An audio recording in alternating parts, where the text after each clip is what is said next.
नमस्कार, मैं हूँ वंदना, सहायक आचार्य Hindi, government girls college Rajgarh Churu. छात्राओं, आज की कक्षा में आपका एक बार फिर से स्वागत है। हम पढ़ रहे थे 10 एकांकी में हरी घास पर घंटे भर एकांकी, जो कि सुरेंद्र वर्मा द्वारा लिखा गया उनका एक प्रसिद्ध एकांकी है, जिसमें एक युवक और युवती की कथा चल रही है, साथ ही एक वृद्ध और वृद्धा की कथा भी समानांतर चलती है। युवक और युवती की जीवन में उमंग और उत्साह है, और वृद्धा की और वृद्ध और वृद्धा में की बातचीत में एक प्रकार से चिंता झलकती है, लेकिन उनमें परस्पर अत्यधिक प्रेम है। तो हम पढ़ रहे थे वृद्ध और वृद्धा की जो बातचीत चल रही थी, उसी के आगे का अंश अब हम पढ़ेंगे। वृद्धा: कुछ जोर से हुआ क्या था तब यहाँ? वृद्ध: वही जो हर बार होता है, तकरीरें, ख्याली बयानी, क्षणिक विराम। वृद्धा: बहू कह रही थी कि ऐसा कोई कानून बनने वाला है जिससे मकान किराएदारों के ही हो जाएंगे। वृद्ध मुस्कुराकर रह जाता है।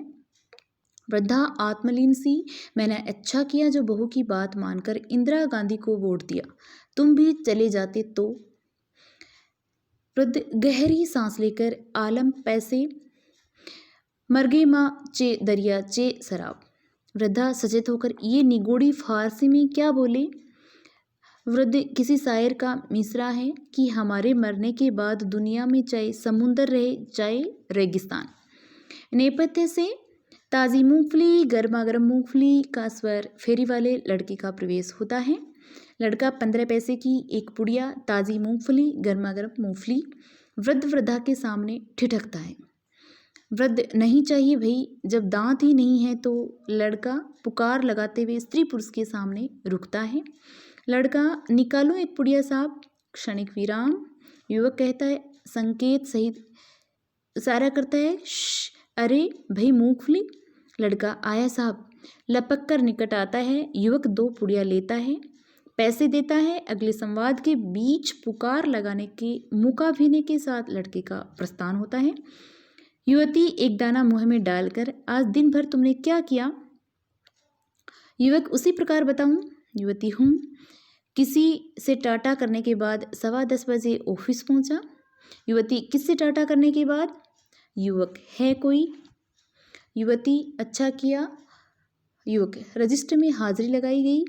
2-3 साथियों से हेलो हेलो की, फिर अपनी मेज़ पर आकर बैठा। 16 कस्टमर्स के बिल 3 महीने से पड़े हुए थे, उनके नाम रिमाइंडर टाइप करवाए और मैनेजर से सिग्नेचर करवा के डिस्पैच की। कॉन्ट्रैक्ट के पिछले हफ्ते का रॉ मटेरियल सब स्टैंडर्ड सप्लाई कर दिया था, इसलिए उसका एडवांस रोकने का नोटिस निकलवाया। अगले शनिवार को रिडक्शन सेल होनी थी, इसलिए इश्तिहार का मैटर तैयार करवा के 4 अखबारों में भिजवाया।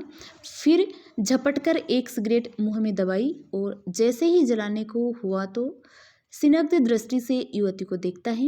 युवती मुस्कान सहित तो याद आया कि किसी ने दिन भर में बस 10 की पाबंदी लगा दी है। युवती: किसने? है कोई? आप किसी की प्राइवेट बातों में दखल क्यों देती हैं? युवती हंसी के साथ: भूल हो गई। आगे?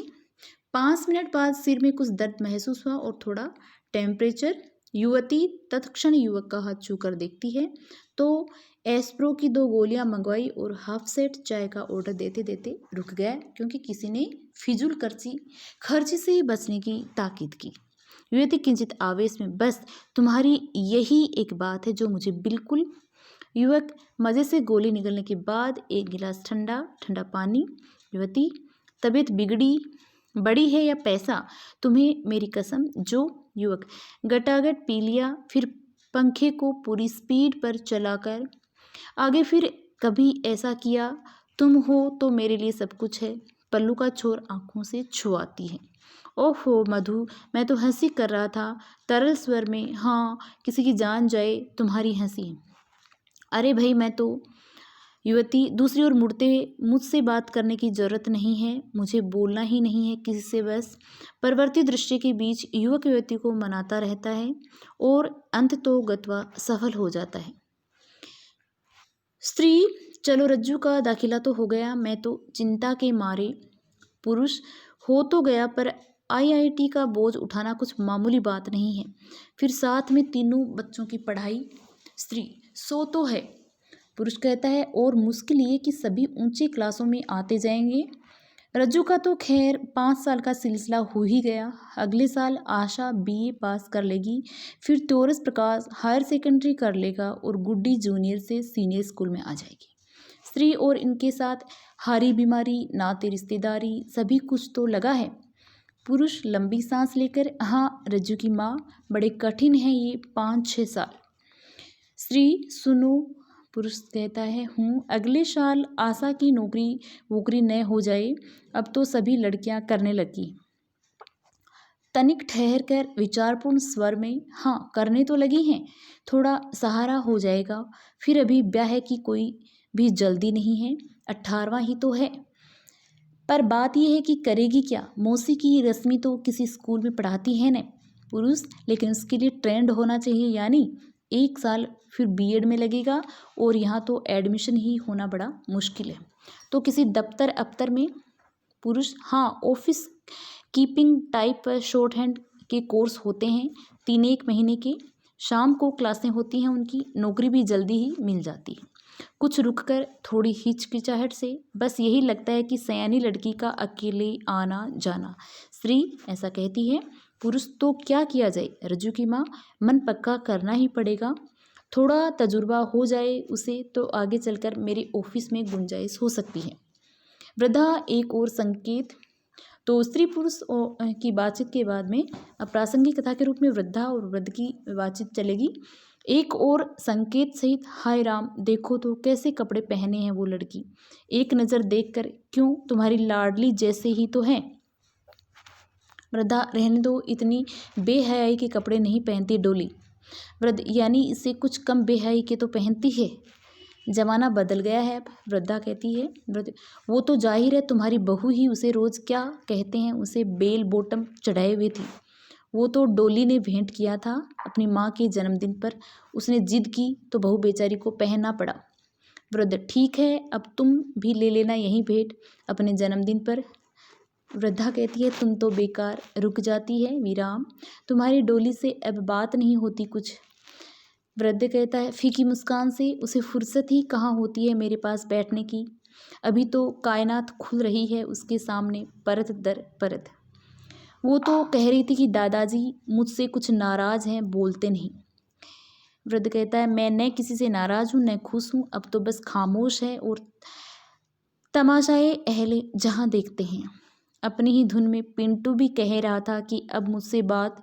वृद्ध कुछ चिढ़कर, क्या बात करूं, बीते भर की वो मिनी स्कर्ट पहनने पर डोली को मुबारकबाद दूं या पिंटू की हौसला अफजाई करूं कि शाबाश, ताता टोपे जैसे कानों तक की कलम रखकर आप बड़े। वृद्धा धीमे स्वर में, जब बेटा वह कुछ नहीं कहते तो। वृद्ध थोड़ी तेजी से, मैंने कुछ कहा, जिसको जो पसंद हो वो करे, मैंने अब अनसुना कर दिया है, सब नज़रअंदाज कर दिया, मैं वहाँ हूँ जहाँ से मुझको भी कुछ अपनी खबर नहीं, पर अपना ही खून है, एक ही घर में रहते हुए।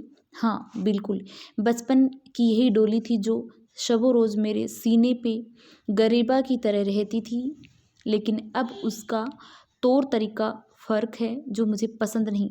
वो अपनी खू यानी आदत न छोड़ेंगे, हम अपनी वजह यानी स्वभाव क्यों छोड़ें। वो अपनी चहल पहल में खुश हैं, हम अपनी तन्हाई में मुतमईन, बस मुझे छेड़ो मत। हूँ सरापा साजे आहांगे रागिनी, शिकायत कुछ न पूछ, यही बेहतर कि लोगों में न छेड़े तू मुझे। तो इस प्रकार वृद्ध और वृद्धा अपने पिंटू और डोली की बातचीत करते हैं, जो उनके पोते पोतियाँ हैं। वृद्ध को कुछ उनकी पहनने के जो तौर तरीके हैं, कपड़े हैं, वो बिल्कुल पसंद नहीं हैं और वृद्धा को वह इस बारे में बताता है। अब आगे देखिए युवक युवती की बातचीत। लाओ तुम्हारा हाथ देखूं। युवती, तुम्हें हाथ देखना आता है? मुस्कान सहित, और नहीं तो क्या मस्खरी कर रहा हूँ, यानी मजाक नहीं कर रहा हूँ, मैंने ज्योतिष विद्या का पार्ट टाइम कोर्स किया है। हंसती है, अच्छा मुझे नहीं पता था। युवक युवती का हाथ पकड़ता है, आसपास संकेत कर, चंचलतापूर्वक जालिम जमाना। लापरवाही से, बलराज एंड कंपनी के बैंड के साथ ब्याह कर लाया हूँ। हाँ, अगर भगा कर लाया होता तो। धत, युवक मुस्कान दबाते हुए गंभीर रहने के असफल प्रयास के साथ युवती की हथेली देखता है। कुछ बताओ ने। यह रही जन्म की रेखा। कृत्रिम आश्चर्य से अच्छा, होठों ही होठों में कुछ बुदबुदाता है। इसके हिसाब से तुम्हारी पैदाइश पंजाब की होनी चाहिए। मुस्कुराती है, बिल्कुल ठीक। और यह है जिंदगी की लकीर, यानी मैं अभी जिंदा हूँ। युवक मुस्कुरा पड़ता है, फिर गंभीर हो जाता है। वैसे बचपन में तुम किसी हादसे से बाल बाल बची हो। युवती गदगद हो, सचमुच आपने तो बिल्कुल सही बतलाया। युवक कहता है रोब से, हम बहुत पहुँचे हुए ज्योतिषी हैं बच्चा, खासकर, लेकिन बाय द वे ये मेरा दायां हाथ है। युवक क्षण भर को हतप्रभ हो जाता है, फिर बायां हाथ थामते हुए संभल कर पोमिस्ट्री की नई थ्योरी के मुताबिक दोनों हाथ पकड़े जाते हैं। अगर लड़की खूबसूरत हो तो युवती झेंपी सी मुस्कुराती है। ये सहेली लाइन है, इसके हिसाब से तुम्हारी बहुत पुरानी और पक्की सहेली होनी चाहिए। एक, शायद उसका नाम वी से हो, यूपी में कहीं रहती है खासकर, और ये रही संतान की लकीर। युवती धत हाथ छुड़ा लेती है। अब युवक युवती की बातचीत के बाद पुरुष की बातचीत चलती है। मुस्कान सहित ऑफिस में कई लोगों ने मुबारकबाद दी आकर रज्जू के लिए। स्त्री प्रफुल्लित सी, अच्छा। पुरुष कहा, बड़ा होनहार है, दया है भगवान की। ठंडी सांस लेकर, मैं तो कुछ नहीं कर सका, लेकिन क्यों नहीं कर सके, ऐसी भरी पूरी गृहस्थी चला रहे हो, और क्या करता है आदमी। ये तो खैर कहने की बातें हैं, लेकिन ये संतोष है मन में कि लड़का जरूर बड़ा आदमी बनेगा। वैसे प्रकाश भी होशियार है पढ़ाई में, साइंस में अच्छा रहा तो उसे भी किसी टेक्निकल लाइन में ही डालेंगे।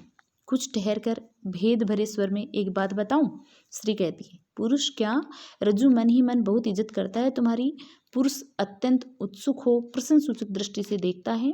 अभी एक दिन कह रहा था, बाबू मुझे जैसे पढ़ा रहे हैं, मैं जानता हूँ भगवान ने मुझे किसी लायक बनाया तो उम्र भर उनकी सेवा करूँगा। विराम, गदगद होकर, पगला है, ऐसा पुरुष कहता है। वृद्धा और वृद्ध बातचीत करते हैं। लीला की चिट्ठी आई है। वृद्ध कहता है, कान पर हाथ रख, क्या, कुछ जोर से चिट्ठी आई है लीला की। वृद्ध, अच्छा। लिखा है, अगले महीने की 24 को मंजू की सगाई है, पिताजी व अम्मा जरूर आएं। मुस्कुराता है, मैं और इस उम्र में कलकत्ते जाऊंगा। इत्तेफाक सफ़र उस्ताद व पीरी गालिब ऊंचे अजपाए नेमद ए जय असामी आयद। क्या कहा, बुढ़ापे में सफ़र का इत्तेफाक हुआ, जो पैर से न हो उसका और लाठी से होता है। वृद्धा, तो क्या करोगे, नहीं जाओगे। किशोर ने चिट्ठी देख ली, जो वो ठीक समझेंगे करेंगे, पिंटू को भेज देंगे, न होगा तो खुद चले जाएंगे।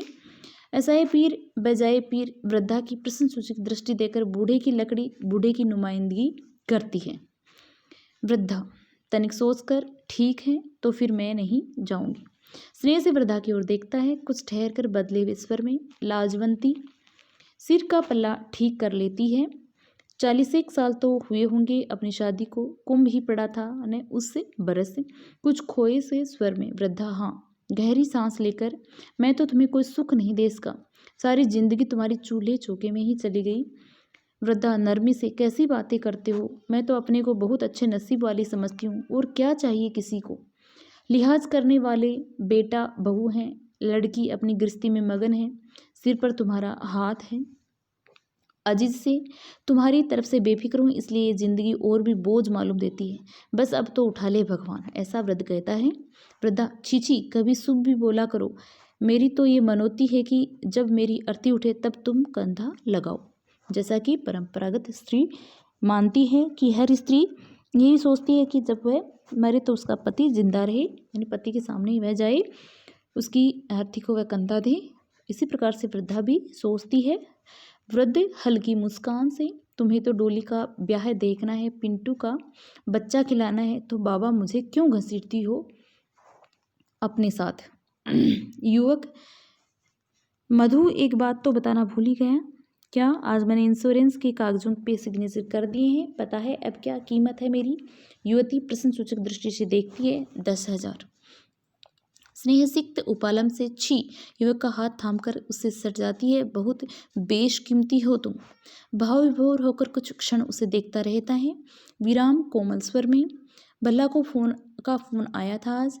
अगले हफ्ते सिलेंडर मिल जाएगा। चलो सहूलियत हो जाएगी। विराम एक बात कहूँ। युवती के माथे पर बिखरी एक लट संवारते हुए, तो कहिए जनाब, क्या हम जगह नहीं बदल सकते? एक कमरा अकेले आदमी के लिए तो ठीक है, लेकिन युवक तनिक ठहर कर, दरअसल ये बात खुद मेरे दिमाग में थी, पर इतनी जल्दी सब कुछ हुआ कि बंदोबस्त नहीं हो पाया। युवती, वैसे हम लोगों के लिए कोई बात नहीं, पर कोई आए जाए तो? नहीं, ले लेंगे जल्दी ही। 2 कमरे, किचन, बाथरूम, एंट्रेंस अलग से, ठीक। युवती हामी से सिर हिलाती है। नेपथ्य से इवनिंग न्यूज़ हिलाते हुए फेरी वाले लड़के का प्रवेश होता है। लड़का पुकारकर इवनिंग न्यूज़, शाम की ताज़ा खबर। टैक्सी ड्राइवर ने मुसाफिर को छुरा घोंप दिया। युवक संकेत से लड़के को बुलाता है और सिक्का देकर समाचार पत्र लेता है। कुछ क्षणों देखता है जिनके बीच लड़के का पुकार लगाते हुए प्रस्थान। कलाई की घड़ी देखकर अभी टाइम है, पिक्चर देखेंगे प्लाजा में। युवती कुछ दुर्बल स्वर में, परसों ही तो देखी थी एक। अरे यार, तो क्या डॉक्टर ने मना किया है कि अल्टरनेट डेज पे फिल्म नहीं देख सकते? घर पहुंचते पहुंचते 10 बज जाते हैं। खाने में फिर कम से कम युवक, खाना भी बाहर ही खा लेंगे मुस्कुराकर, अभी तो महीने का पहला हफ्ता है। तत्क्षण खड़ा हो जाता है। ना मत करो दोस्त, बस मूड हो गया, एकदम आ जाओ अब। हाथ बढ़ाता है। युवती हल्की मुस्कान से उसकी ओर देखती है, फिर पर्स लेकर उसके हाथ के सहारे उठ खड़ी होती है। दोनों का हाथ में हाथ डाले प्रस्थान। स्त्री पुरुष ने तिरछी निगाह से इन दोनों को देखा है। पुरुष, नई शादी है। स्त्री, विराम। पुरुष, क्या वजह है? घड़ी देखकर 6:15। चले, बच्चे आने को होंगे रेली से, फिर अभी पंसारी के यहाँ भी थोड़ी देर लगेगी। स्त्री कहती है चलो। दोनों का प्रस्थान होता है। अब वृद्धा और वृद्ध की बातचीत होती है। डॉक्टर ने क्या कहा? वृद्ध कहता है चीनी ट्रेसेस में ही रह गई, डायबिटीज़ थोड़ा काबू में आ जाएगा। चलो, अच्छी बात है, पर लगता है ये चश्मा बेकार हो गया है। अब हर पहचानने तक में मुश्किल होती है। तुम्हारा घुटनों का दर्द कैसा है? वृद्धा, ठीक नहीं, 2 दिन से ठंडी हवा चल रही है, सो उभर आया। अब की सर्दियों में तुम्हारा मोतियाबिंद का ऑपरेशन करा लें, तब तक तो पूरा उतर आएगा। हाँ, किशोर भी कह रहे थे। आसपास देखता है, मेरा दायां कान तो बेकार था ही, अब बाएं से भी धीमी बात सुनाई देती है। छड़ी के सहारे संभल कर उठने लगता है। वृद्धा उठकर सहारा देते हुए, मुझे दूर की चीज़ दिखाई नहीं देती ठीक से। यह तो मालूम हो जाता है कि कोई है, पर कौन है यह पहचान में नहीं आता। दोनों धीरे धीरे चलने लगते हैं। वृद्ध, ब्लड प्रेशर का क्या हाल है? वृद्धा, 3-4 दिन से तो ठीक है। तुम्हारा दांतों का सेट कब मिलेगा? वृद्ध, कल शाम के लिए कहा है। गहरी सांस लेकर, जिंदगी भर गन्नम उपताद बेदिलचारा नेस्त 4 बायद जेस्तन नाचार बायद जिस्तन। क्या यानी? वृद्ध है वो बार बार फारसी शब्द बोलता है, फारसी में वाक्य बोलता है। वृद्धा समझ नहीं पाती। उसके बाद वह दोबारा उसी को हिंदी में बताता है। जिंदगी मेरे लिए बोझ बन गई है, कोई रास्ता नहीं। दोनों मंच छोड़ने लगते हैं, चाहे खुशी से हो चाहे मजबूरी से, इसे बिताना ही होगा। इस प्रकार से यहाँ पे 2 कथाएं समानांतर चल रही हैं और दोनों अलग अलग तरीके की हैं। तो आज अपना इस क्लास में ये एकांकी पूरा हो गया है। आशा और उम्मीद रखती हूँ कि आप इसे अच्छे से समझ पाए होंगे। बहुत बहुत धन्यवाद। आज के लिए इतना ही।